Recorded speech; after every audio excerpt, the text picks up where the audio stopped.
Artificial ইন্টেলিজেন্সের হাতেখড়ি পর্বে সবাইকে স্বাগতম। আমি উজ্জ্বল মণ্ডল। আজকে আমরা আর্টিফিশিয়াল ইন্টেলিজেন্স কী সেটা জানব এবং আর্টিফিশিয়াল ইন্টেলিজেন্সের সাথে আমরা কিভাবে পরিচিতি লাভ করলাম সেটা জানব এবং আর্টিফিশিয়াল ইন্টেলিজেন্স এবং মেশিন লার্নিংয়ের মধ্যে বেসিক পার্থক্য কী সেটা জানব। তো আর্টিফিশিয়াল ইন্টেলিজেন্সকে যদি আমরা এভাবে সংজ্ঞায়িত করি যে একটা কম্পিউটেশনাল সিস্টেম যদি মানুষের মতো চিন্তা করতে পারে, মানুষের মতন শিখতে পারে এবং মানুষের মতন ডিসিশন মেক করতে পারে, তাহলে ওই সিস্টেমকে আমরা আর্টিফিশিয়াল ইন্টেলিজেন্স বলবো। দ্বিতীয়ত, আমরা আর্টিফিশিয়াল ইন্টেলিজেন্সের সাথে কীভাবে পরিচিতি লাভ করলাম সেটা জেনে নিই। তো আর্টিফিশিয়াল ইন্টেলিজেন্সের সাথে আমরা যেভাবে পরিচিতি লাভ করেছি সেটা একটা ফিলোসফি থিঙ্কিং থেকে। অনেক সাহিত্যিক এবং অনেক ফিলোসফার তার লেখার মাধ্যমে বিভিন্ন ক্রিয়েচার, বিভিন্ন এলিয়েন সম্পর্কে বলে গেছেন। যেমন আমরা উদাহরণস্বরূপ বলতে পারি ম্যারি শেলি তার মডার্ন প্রমেথিউস গ্রন্থের 3rd ভলিউমে একটা জুনিয়র সায়েন্টিস্টের কথা বলেছেন, যে জুনিয়র সায়েন্টিস্ট তার ল্যাবরেটরিতে এক ক্রিয়েচার তৈরি করেছিলেন। তো তাদের এই সাহিত্য যখন বাস্তবে টেলিফিল্মের মাধ্যমে রূপদান করা হয়, অর্থাৎ সায়েন্স ফিকশন মুভি নির্মাণ করা হয়, তখন বিভিন্ন ধরনের অটোমেশন দিয়ে এই ধরনের কনসেপ্টকে বাস্তবায়ন করা হয়েছে। তো এই ধরনের কনসেপ্ট থেকে আর্টিফিশিয়াল ইন্টেলিজেন্সের চেতনা এবং আর্টিফিশিয়াল ইন্টেলিজেন্সের সূচনা ঘটেছে। তো আর্টিফিশিয়াল ইন্টেলিজেন্স এমনই একটা সিস্টেম যেটা মানুষের মতো আচরণ করতে পারে, আবার মানুষের থেকে সুপার পাওয়ার নিয়ে আচরণ করতে পারে। তো এই জন্যই আর্টিফিশিয়াল ইন্টেলিজেন্সকে 3টে স্টেপে ভাগ করা হয়েছে। তো first step weak artificial intelligence, second step general artificial intelligence যেটা মানুষের মতো আচরণ করবে, থার্ড হচ্ছে স্ট্রং আর্টিফিশিয়াল ইন্টেলিজেন্স যেটা বিভিন্ন ফিলোসফার সেটাকে নিয়ে কাজ করছে এবং তার ভিতরে হিউম্যান অ্যাক্টিভিটি তো থাকবেই, বাট সুপ্রিম পাওয়ারের কীভাবে কনভার্ট করা যায়, ট্রান্সফর্ম করা যায় সেটা নিয়ে কাজ চলছে এবং বিভিন্ন রিসোর্স থেকে আমরা সেটা দেখে নিতে পারি। তো থার্ড আমরা যে বিষয়টা নিয়ে জানবো সেটা হচ্ছে আর্টিফিশিয়াল ইন্টেলিজেন্স এবং মেশিন লার্নিংয়ের মধ্যে বেসিক পার্থক্য কী। অ্যাকচুয়ালি খুব গুরুত্বপূর্ণ একটা পার্থক্য আছে। আর্টিফিশিয়াল ইন্টেলিজেন্স অবশ্যই মেশিন লার্নিং অ্যালগোরিদম নিয়ে কাজ করে, আবার ভাইস ভার্সাভাবে যদি আমরা বলতে যাই তাহলে মেশিন লার্নিং হচ্ছে আর্টিফিশিয়াল ইন্টেলিজেন্সের একটা সাবসেট। ওকে, তো আমরা এই সাবসেট কনসেপ্টটা সহজে বুঝতে পারি না। তো আমরা একটা বেসিক পার্থক্য আমরা দেখার চেষ্টা করি। যেমন সাপোজ কোনো সিস্টেম যেটা একটা আর্টিফিশিয়াল ইন্টেলিজেন্স,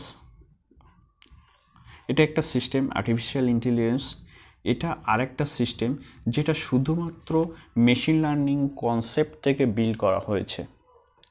তো এই সিস্টেমটা পাখি সম্পর্কে জানে, আবার মানুষ সম্পর্কে জানে। ওকে, সেমভাবে এই আর্টিফিশিয়াল ইন্টেলিজেন্স সিস্টেমটাও পাখি সম্পর্কে জানে, আবার মানুষ সম্পর্কেও জানে।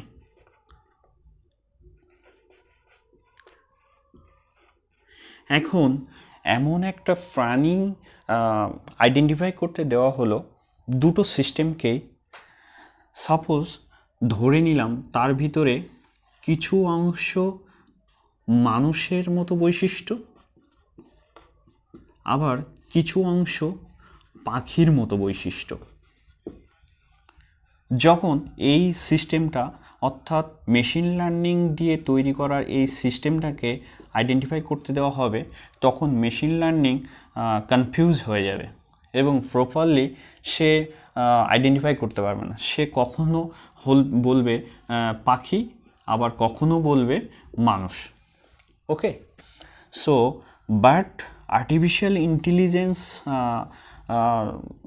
এই সিস্টেমটাকে যখনই বলা হবে যে হুইজ দিস অ্যানিম্যাল বা হুইজ দিস পার্টিকেল, তখনই এই আর্টিফিশিয়াল ইন্টেলিজেন্স অ্যাপ্লাইকারী সিস্টেম বলবে যেটা পাখিও না, এটা মানুষও না, এটা এক ধরনের ক্রিয়েচার বা যার বৈশিষ্ট্য মানুষের মতো আবার কিছুটা পাখির মতো।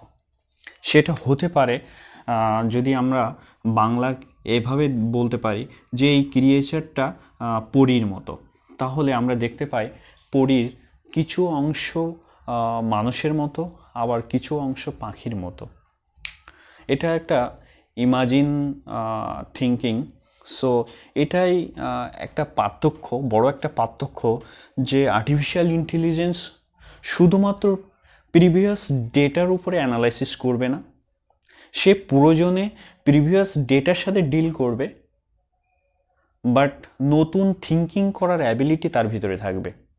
বাট মেশিন লার্নিং শুধুমাত্র প্রিভিয়াস ডেটার এগেনস্টে সে প্রেডিকশন করবে।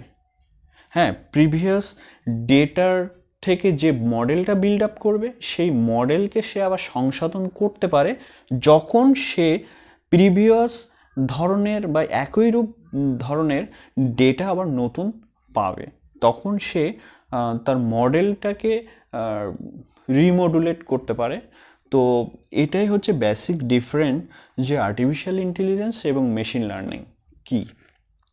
তো আর্টিফিশিয়াল ইন্টেলিজেন্স তার প্রয়োজনে মেশিন লার্নিংয়ের সাথে ডিল করতে পারে, প্রয়োজনে সে ডিপ লার্নিংয়ের সাথে ডিল করতে পারে, আবার সে ফিলোসফির সাথে ডিল করতে পারে, সে বিভিন্ন অ্যালগোরিদম, কম্পিটিশনাল ম্যাথ, কম্পিটিশনাল সায়েন্সের সাথে ডিল করতে পারে, হোয়াট এভার। এটা একটা লার্জ কনসেপ্ট। ওকে, অর্থাৎ আর্টিফিশিয়াল ইন্টেলিজেন্স একটা large concept. So machine learning not a large concept. Machine learning শুধুমাত্র ডেটার উপরে অ্যানালাইসিস করে প্রেডিকশন করতে পারে। আজকে বন্ধুরা এই পর্যন্তই। ধন্যবাদ সবাইকে। অন্য একদিন বা অন্য এক পর্বে আমরা আর্টিফিশিয়াল ইন্টেলিজেন্স এবং মেশিন লার্নিং নিয়ে কথা বলবো, যেখানে আমরা আর্টিফিশিয়াল ইন্টেলিজেন্সের অনেক টপিক সম্পর্কে জানতে পারবো স্টেপ বাই স্টেপ, এবং same to machine learning, then deep learning. So আশা করব টিউটোরিয়ালটা যদি ভালো লেগে থাকে তাহলে একটা লাইক এবং কমেন্ট। ধন্যবাদ সবাইকে।